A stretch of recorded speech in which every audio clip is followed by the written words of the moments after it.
Hello everyone, and thank you for tuning in to the Revo Ultra video series. Today we will be showing you how to properly view your cameras remotely. First off, please open the Revo Ultra mobile app.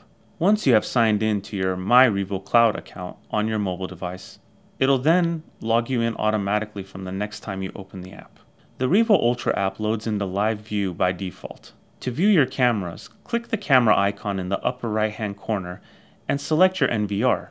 Then click the Start Live View button at the bottom. From there you can customize viewing options by tapping one of the three layout buttons. Simply double tap on any one of your cameras to view it in full screen mode.